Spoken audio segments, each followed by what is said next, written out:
Welcome to another Human First AI Marketing Podcast. I'm your host, Mike Montague, and my guest is Burton Kelso, Chief Technology Expert at Integral. He's a two-time TEDx speaker and expert on cybersecurity, AI, social media marketing, and all things tech.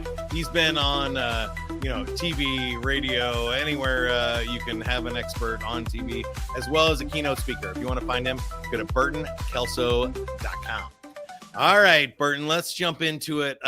First, with the human side of things. It's called the Human First AI Marketing Podcast. We got to talk about you as a human.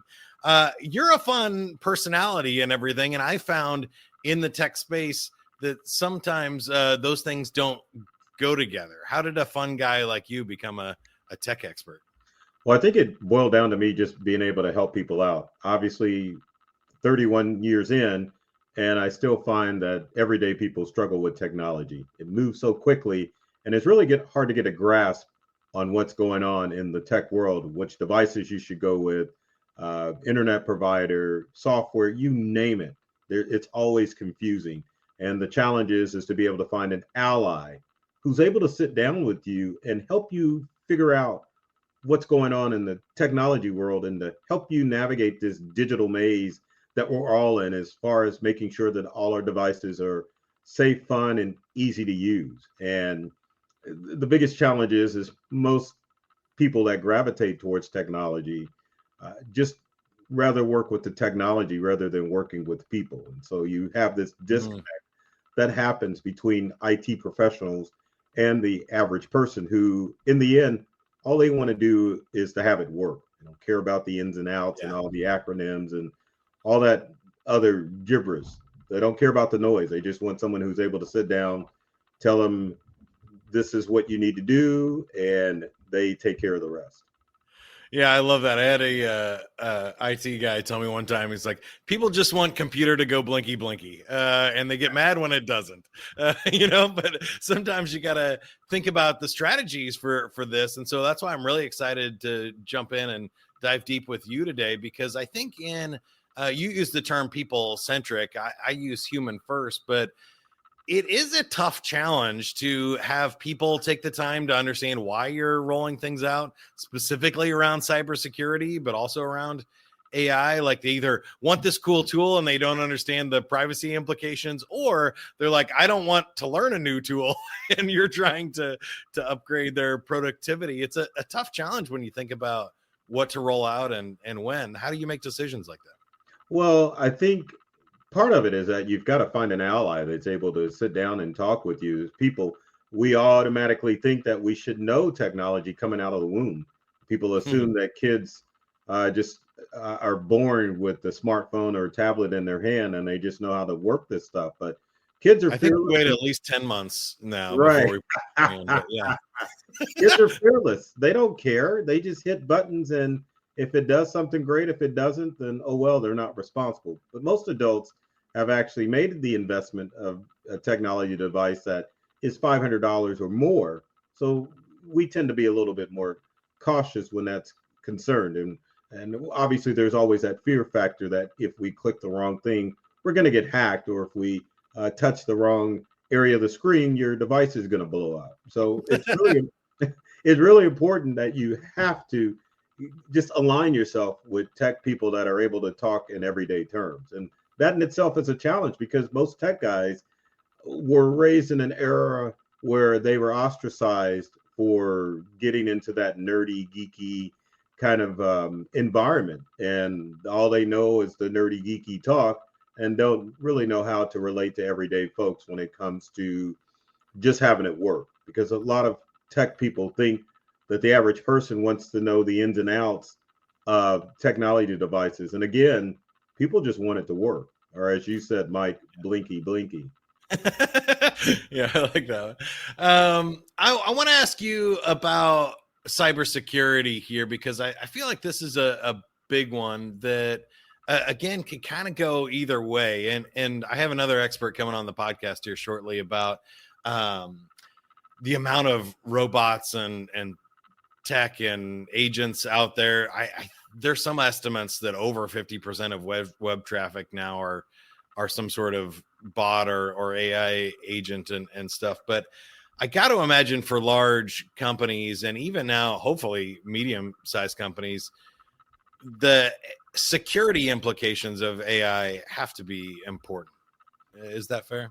Well, Mike, I think what a lot of people miss, and even IT guys don't bring this up, but cybercrime is a human problem, meaning that you've got the problem of the criminals creating socially engineered attacks. But more importantly, you have people that are the cause of their attacks, because every device that we all own, whether it be a smartphone, a tablet, computer, laptop, home, smart cam, home defense, it all is people oriented. And to be honest with you, all of them are unhackable in the sense that someone's just not going to be able to reach out on the internet and get into your phone or your tablet or even your computer. That's why you've seen a rise of socially engineered attacks that require user interaction in order to get into your device. And that's where most people fall victim, is that they don't build up their personal firewalls in order to make sure that they read and verify those phishing emails or text messages that come in, rather than just reacting to the message that comes in. Like if yours a overcharge on your credit, you're gonna oh gosh, what do I need to do? Call and do whatever the criminal on the other end is going to want you to do. Or if you get a phishing email that's asking for pertinent information and it looks like a legitimate email, you're just going to fall victim to it. And the problem is, Mike, is that even large companies suffer from this human problem of cybercrime. If you look at the Las Vegas hack of last year, it was all about someone clicking on an email that allowed the criminals to, actually, let me take a step back. This wasn't even an email. This was voice cloning. So someone cloned. Well, that's what I was going to say about AI. It's gotten really good. They can learn more about you. They can fake your child's voice or your parents' voice or your boss's voice. Right. Say, But hey, you still have to respond to that. You still have to respond to that message or a phone call that comes in. And that's what happened in Vegas at the MGM Grand. And someone, oh yeah, let me just go ahead and give out these passwords over the phone. That's a big no-no. But it all boils down. Cybercrime could be solved if we'd help more people build up their personal firewalls to keep safe from these cyber attacks. And people will say, well, you're an IT person. Obviously, it comes second nature to you. Well, not really, because MoneyGram got hacked this summer. And guess which department they attacked with this socially engineered attack? It was the IT department. So everyone needs to work on building up their firewall and to beware of these socially engineered attacks, because every device, you remember that every device you own, someone's just going to not just get into it. You've got to make sure you're not clicking on stuff and falling for these AI socially engineered scams. Yeah, I want to ask you more about that. I think in the world where it's getting harder and harder to tell, or at least there's a new evolution with AI, how you developed your personal firewall, or what some tips would be, because I think, at least for me, like, hey, I'm a younger Gen Xer, where it's like I can spot email spam from a mile away, right? We've all seen tens of thousands of emails. You can tell by the subject line whether this is coming from a company or one of your friends. Humans are generally lazy. They use a lot less words and a lot less punctuation and stuff than marketers, spammers, or robots. But when it comes to, a telephone phishing attempt or a really good kind of spoofed website or something, I think it becomes harder to tell. So what are your kind of telltale signs, or what do you do to protect yourself? Well, for starters, I really don't answer my cell phone. Nobody does. Seriously, if someone wants to reach you, they're gonna. Well, you can't rely on text, because it's not going to be a vague text. Not the call me text, because I'm going to be like, I'm not calling you. You need to tell me what's going on. And more people need to get into that mindset. Same thing with voice calls. I mean, if you get a call from an unknown number, let it go to voicemail, because if someone really wants to reach you, they're going to leave you a voicemail message. Now, if it's a scammer, they're just going to move on to the next number because it's a numbers game and they're really not concerned about getting you to call them back. So, I mean, that's the first thing. Next thing is people need to stop giving out their mobile number. We're in a day and age now, your mobile number should only be given out to close family and close friends. I mean, if you're just reading a random stranger at a networking event and you don't want your phone number to be part of the collective, then set up a Google Voice or WhatsApp phone number or use a voice over IP service where you have a professional number that you can give out to somebody that allows you to send back text messages and then just keep your mobile phone number safe. Same thing with email. Just quit giving out your email and have a public email that you would use that you can kind of keep yourself away from all of those spam messages. But again, it's about just making sure that you stay vigilant in these messages that come in. Just scrutinize it and make sure that when you receive a phone call, when you receive a message, verify it's a legitimate source rather than just react to the phone call that came in. I think those are great tips and some things that we can really control easily on our own side is having a number that we use when we're filling out web forms and stuff like that, and a different email that we use for spam and signups and things that we do for personal and bank accounts. Certainly the same with passwords, right? We've been telling people that for years, but they still use the same password on everything. Right. But Mike, the good thing about passwords is that's starting to become a passing fad, no pun intended. There's two different things that you can do to keep safe from passwords. So number one would be to use passphrases as opposed to passwords. And there is a website called, oh goodness gracious, it's Bitwarden. It's bitwarden.com/ like password manager. And you can go to Bitwarden's website and it will help you come up with a passphrase, which is two unrelated words that create a strong password. Like maybe you would want to come up with pinstripe rock or orange. I can't say orange, but orange desk or something along that lines of two items that are unrelated, because passphrases are stronger than passwords, and it'll take centuries to break a passphrase as opposed to just your standard password. And if you go to Bitwarden's website, you can put in like an 8-character passphrase and it'll say, well, yeah, someone can crack that in about 3 hours and then you're toast. So passphrases is the way to go. And Mike, the wave of the future is passkeys. Now, passkeys use biometrics. So Google, Apple, and Microsoft allow you to set up passkeys. So it's either a fingerprint or your eyeball or facial recognition that allows you to log into not only your device, but also into specific websites when you're using passkeys. And with biometrics, it's really hard to duplicate a fingerprint or your face.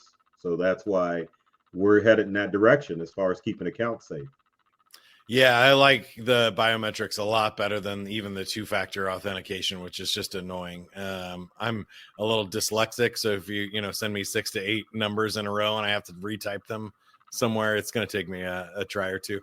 But it's fascinating. I want to ask you more about AI here and flip to the positive. So far we've been talking about some of the dangers, but what are some of the fun uses of AI that you've been seeing in your business and with your clients?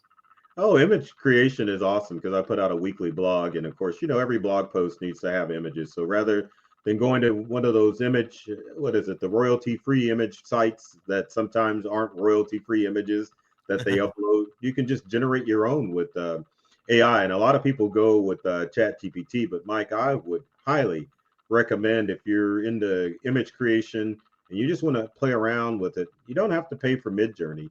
In fact, 2 free tools out there, Meta AI and Microsoft Copilot, do an awesome job as far as generating images. And your prompts don't have to be as robust as you would with, like, say, content. But you say, hey, I need a picture of Superman flying across the skies of Metropolis, and it'll generate it for you.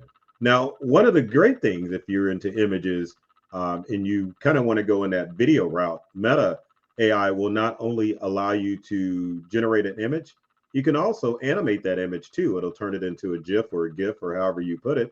And I mean, it's just spectacular. And when you generate images with Meta, you get 4 images that you can choose from, and it just makes the process a lot better. But I think as far as AI as another positive, it really helps fuel the human machine when it comes to coming up with both content and images and somewhat video.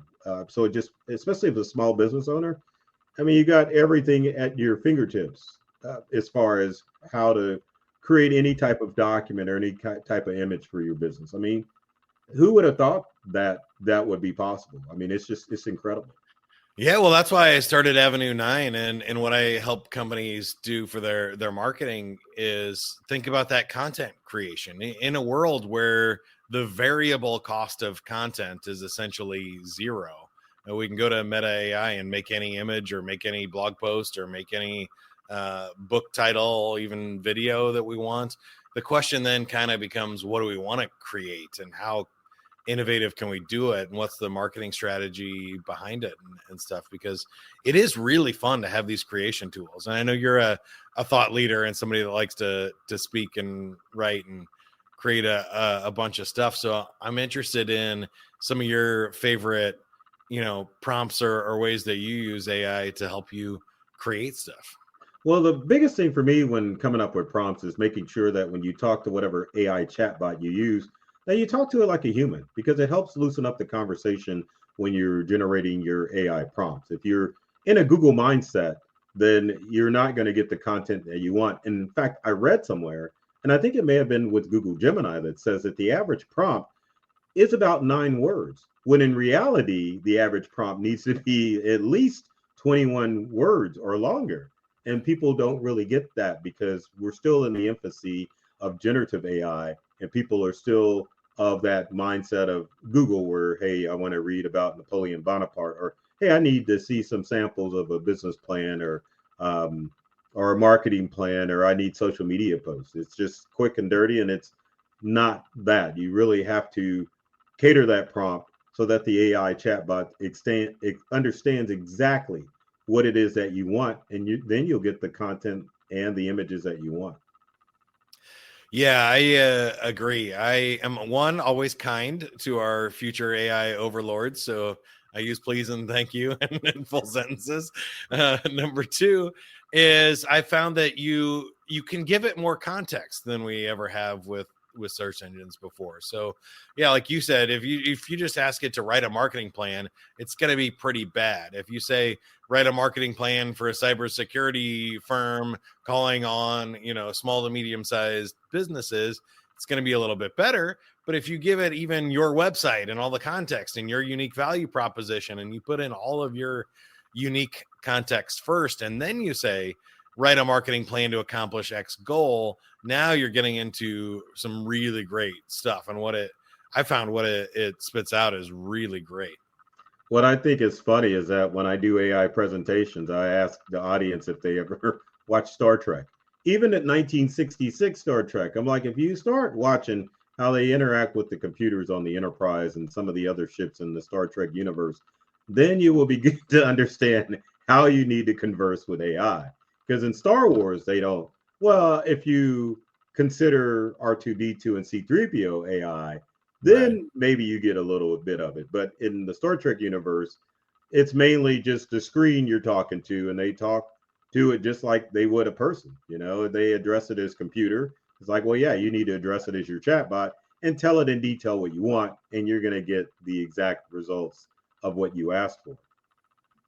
That's a fun one. I came up with a whole bunch of ideas for me. Yeah, it is interesting that in Star Wars, the droids have more AI and conversational abilities, but the computer is still manually controlled. But in Star Trek, you can talk to the computer in sort of a medium way, but it's not necessarily like sentient. Yeah, Artificial exactly. intelligence. And I think that's good, because I think, if you look at Star Trek, the AI in Star Trek is sentient. I mean, all you have to do is listen to a conversation with C3PO, and I mean, you're getting a mix of emotions from this. I don't know, how would you describe that droid? Is he, I guess, nervous? would be. Yeah, and he has emotions and Yeah, everything. I got an emotional. R2D2 back here behind me Or is it somewhere. so But the screen? You just say, hey, this is what I need, and they're like, okay, here you go. No emotion, just cut and dry, and that's closer to the generative AI we work with in our day-to-day lives today.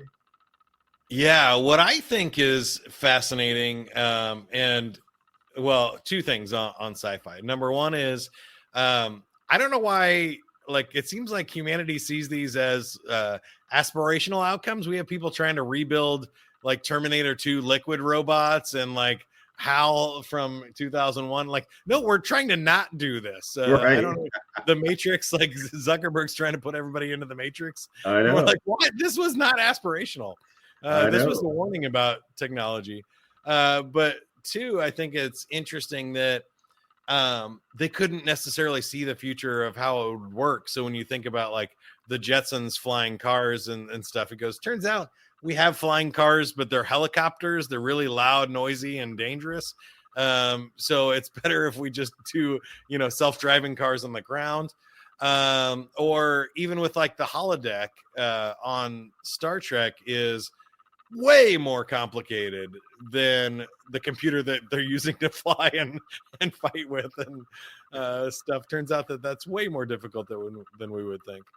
Yeah, that's it's definitely true. But I think one of the best things about AI is that, like the internet, it's the great equator, meaning that regardless of your economic level, if you get access to the internet and get access to an AI chatbot, I mean the sky's the limit. I mean, I think that's one of the best things for it. If you're a parent that homeschools, let's say that maybe you can't afford to go to higher education. I mean, it's right there. And the good thing about it is, we always get into those, what I call the Google arguments, when you're trying to prove that you're right and the other person's wrong. You don't necessarily have to go to 12 Google pages to find the information that you want. You just put in the right AI prompt, and it'll give you the best answer. And I am glad sites like Google and chatbots like Perplexity are allowing us not only to generate content, but we also can find whatever resources we want whenever it comes to any topic out there. I love that idea of the equalizer. I keep saying it's kind of democratized marketing, especially because 2 years ago, even a $1 or $10 million company couldn't compete with $100 million company's marketing budget and the resources they had for ghostwriters and videographers and all that kind of stuff. But now, I mean, it's an equal playing field. We're all learning AI at the same speed. If you can learn faster, if you can use these tools, they're like $20 a month. Go sign up, practice, and get yourself a competitive advantage. Or like you said, even if it's personal education and stuff, you want to learn about anything or make anything, you can do it. It's up to you to take the steps to go do it and build it. So that's amazing. I had someone reach out to me recently asking how they needed to do a business plan. And, I kind of get impatient at that stuff, especially in the AI age. It's like, go to ChatGPT and create one. And they're like, I don't know what this is. And I'm like, I'm done. You can't investigate and look at AI. I can't help you out. I mean, I just don't have the time to sit down and do that. I mean, it's just amazing all the resources that AI in its current form can give to you. I mean, of course, it'll reach its plateau once we get into more video creation content with sites like Sora, and I forget there's another one out there that can animate static image and make it a video AI image. But I mean, yeah, it's just like it's all there. But Mike, the good thing is, and really love the name of your podcast, is that there's still room for the human element, because AI is not the creator. It's the human element that's driving the creation of AI for you to generate what you want, which allows you to take whatever idea you started with to the next level. Well, since you have all those superhero characters behind you, I'll have to tell you my superhero analogy too, but I'm hitting all my usual talk tracks. I like thinking about Iron Man, not Terminator. So we want to be Tony Stark. We want to wrap ourselves in technology and have Jarvis talking to us and giving us information we wouldn't have or that we can't comprehend, the amount of data. We need AI to help us process that and pull out insights and stuff, but we're not trying to build this autonomous AI Terminator robot to go out and do jobs for us, right? That just it can work in some small cases or specific use cases, but it's generally not the best practice. The best practice is human with tech. Get the best outcomes for now. But I did want to ask you about the future before we get out of here. And I think the future of work is like you said, you got to jump into AI. If you're trying to ignore it and just say, "Oh, I'm not a tech person anymore. I'm not really into AI." You're not going to have a job. I don't think 3 to 5 years from now. It's going to be like saying, "I'm not into the internet. I don't really use a computer." Or I don't use email now. It's like just not possible. But what do you see if you looked out to 2030? What do you think the shape of work or the business community is? I think the human element's never going away because people who do business with people. I see all these people trying to come up with chatbot avatars and stuff like that. And that's cool.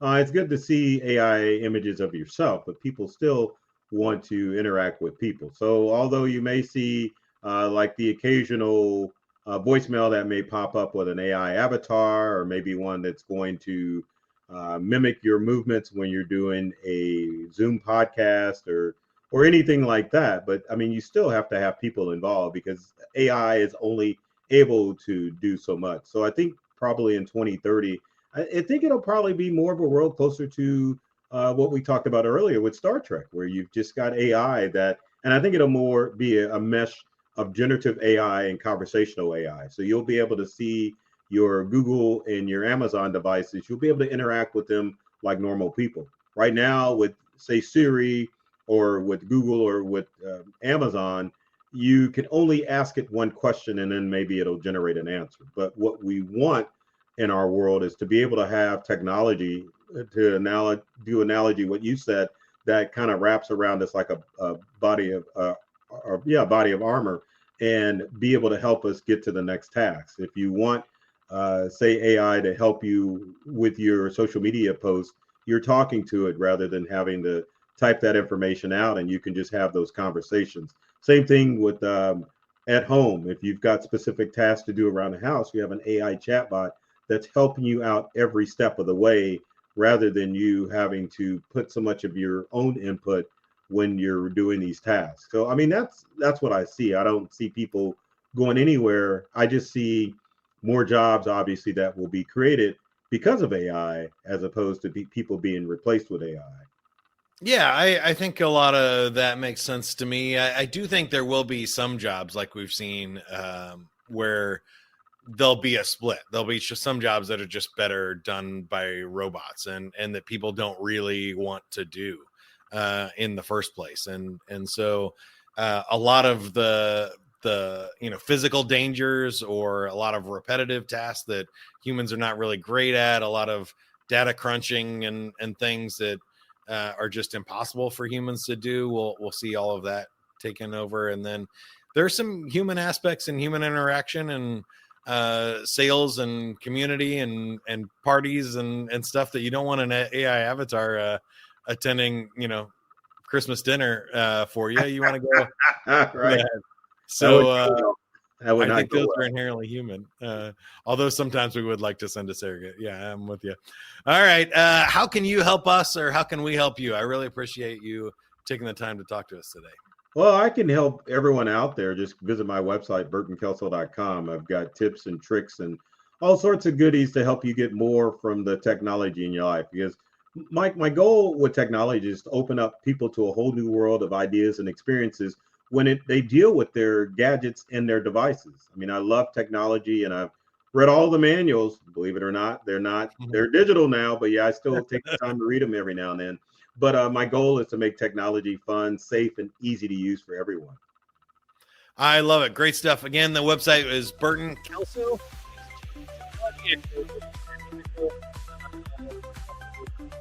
On LinkedIn, and check out his TEDx talks. A lot of great stuff there. If you need a technology expert or a breakout speaker, Burton is your man. Until next time, if you need human first AI marketing, go to avenue9.com. You can certainly reach out to me on LinkedIn as well. Good luck. Keep going, everybody. Have fun.